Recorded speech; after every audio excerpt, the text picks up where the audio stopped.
మరో దశకి అడుగులు వేద్దాం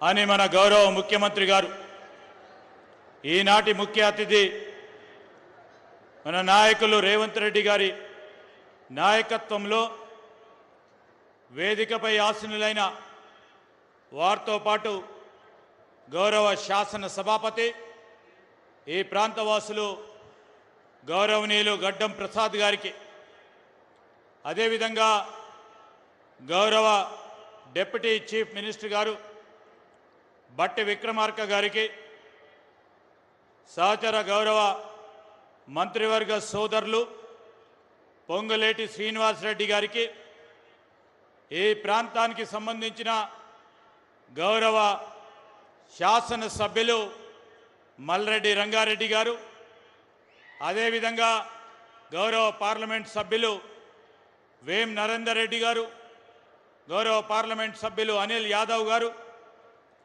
గౌరవ వేదికపై ఉన్న గౌరవ శాసనసభ్యులు కసిరెడ్డి నారాయణ రెడ్డి గారు కాల యాదయ్య గారు సోదరులు శంకరయ్య వీర్లపల్లి గారు అదేవిధంగా మనోహర్ రెడ్డి గారు సోదరులు నవీన్ యాదవ్ గారు రాజ్ ఠాకూర్ గారు ప్రభుత్వ విప్ శాసన మండలి సభ్యులు అద్దంకి దయాకర్ గారు ఈ ప్రాంతవాసులు మాజీ మంత్రి గారు శాసన మండలి ప్రభుత్వ చీఫ్ విప్ సోదరులు గౌరవనీయులు మహేందర్ రెడ్డి గారు అదేవిధంగా ఈ ప్రాంతాలకు సంబంధించిన చైర్మన్ సోదరులు ఫహీం గారు కానీ ఈ ప్రాంతం నుంచి ఈరోజు ఆనాడు కూడా ఈ ప్రాంతవాసుల పరంగా పోరాటం చేసిన పెద్దలు ఈరోజు అగ్రికల్చర్ కమిషన్ చైర్మన్గా ఉన్న కోదండరెడ్డి గారు అదేవిధంగా ప్రభుత్వ సలహాదారులు పెద్దలు గౌరవనీయులు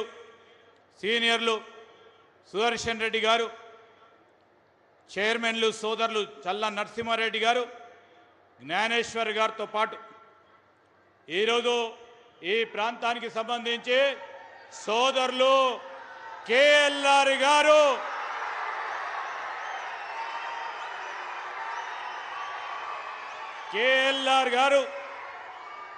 అదేవిధంగా ఇబ్రాహీంపట్నం మహేశ్వరం ప్రాంతాలకు సంబంధించిన మా నాయకులు మిత్రులు అక్కలు చెల్లెలు అన్నలు తమ్ముళ్ళు పాత్రికేయ మిత్రులందరికీ నమస్కారం. రెండు మాటలు మరి పెద్దలు మాట్లాడేది ఉంది. ఈరోజు ఈ ప్రాంతానికి వన్నె తెచ్చే విధంగా ఈ ప్రాంతం ఒక అధునాతనమైన అంగుళాలలో ఒక ప్రఖ్యాతిగాంచిన నగరంగా రాబోయే తరాలు చూడాలని కలలు గంటూ కల వరకే పరిమితంగా కాకుండా ఆలోచన చేస్తూ ఈరోజు మొదటి అడుగులు వేస్తూ ఉన్నాం. ఈ శుభదిన సందర్భంలో ఫ్యూచర్ సిటీ డెవలప్మెంట్ అథారిటీకి సంబంధించిన భవన నిర్మాణ కార్యక్రమం ఇప్పుడే మా కమిషనర్ గారు శశాంక గారు మాట్లాడటం జరిగింది. ఒకటి ఫ్యూచర్ సిటీ డెవలప్మెంట్ అథారిటీ. ఈ అథారిటీకి సంబంధించి అనేక గ్రామాలు అనేక ఈ మున్సిపల్ పరిధిలో ఉన్న ప్రాంతాలన్నిటిని కూడా ఒక అడ్మినిస్ట్రేటివ్ యూనిట్గా రాబోయే కాలంలో ఈ ప్రాంతాలన్నిటికీ సంబంధించి ఆ ప్రాంత వాసుల జీవన శైలిలో మెరుగుతనం తీసుకోవాలి, నాణ్యతను పెంచాలి, మౌలిక సదుపాయాలు పెద్ద ఎత్తున తీసుకెళ్ళాలి.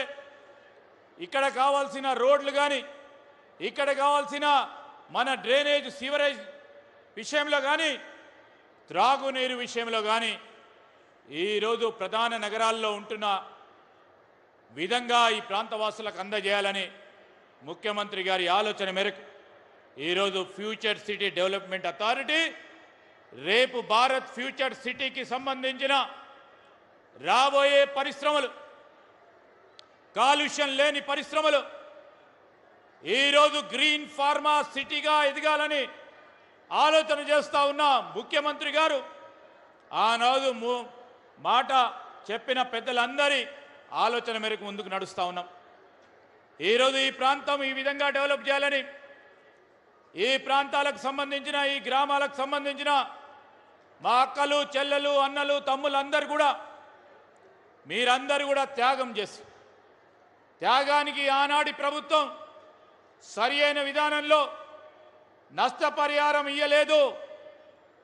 మా ప్రభుత్వం కాంగ్రెస్ ప్రభుత్వం వచ్చిన తర్వాత ముఖ్యమంత్రి రేవంత్ రెడ్డి గారి నాయకత్వంలో ఎవరికి అన్యాయం జరగకూడదని చెప్పిన మాటపై నిలబడాలని నష్టపోయిన రైతాంగ సోదరులకి నష్టం కాకుండా వీలున్నంత వరకు వారికి సహకారం అందించే కార్యక్రమాన్ని ఈ 2.5 సంవత్సరాల కాలంలో చేపట్టడం జరిగింది. ఈరోజు మనం ప్రక్కన హైటెక్ సిటీని చూస్తూ ఉన్నాం. రాబోయే తరాలు ఈరోజు హైదరాబాదు సికింద్రాబాదు హైటెక్ సైబరాబాదు రేపు ముందు తరాలు ఆలోచన చేసి చెప్పాల్సిన అవసరం భారత్ ఫ్యూచర్ సిటీ గురించి చెప్పాలే అని ఆలోచనతోనే ముందుకెళ్తా ఉన్నాం. మీ అందరి ఆశీర్వాదం కోరుతూ ఈరోజు పారదర్శకంగానే ఇక్కడ యంత్రాంగం కానీ రేపు రాబోయే కాలంలో కాలుష్యం లేని పరిశ్రమలు కానీ నెట్ జీరో సిటీగా అంటే కాలుష్యం అతి తక్కువగా కాలుష్యం లేని ఈ ప్రాంతంగా నెలకొల్పాలని ఆలోచన చేస్తా ఉన్న ముఖ్యమంత్రి గారి ఆలోచన మా ప్రభుత్వ ఆలోచనకి మీరందరూ కూడా హృదయపూర్వకంగా మరి ఆశీస్సులు పలకాలని మా అక్కలను చెల్లెలను అన్నలను తమ్ముళ్ళందరినీ కూడా కోరుకుంటూ సెలవు తీసుకుంటా ఉన్నాం. జై హింద్, జై తెలంగాణ. Thank you sir. గౌరవనీయులైన ఉప ముఖ్యమంత్రి వర్యులు మల్లు భట్టి విక్రమార్క గారి సందేశం. ఆనరబుల్ డిప్యూటీ సీఎం గారు. ధనశక్తిని ఇంధన శక్తిని ప్రణాళికాబద్ధంగా నడిపిస్తున్న పెద్దలు ఆనరబుల్ డిప్యూటీ సీఎం.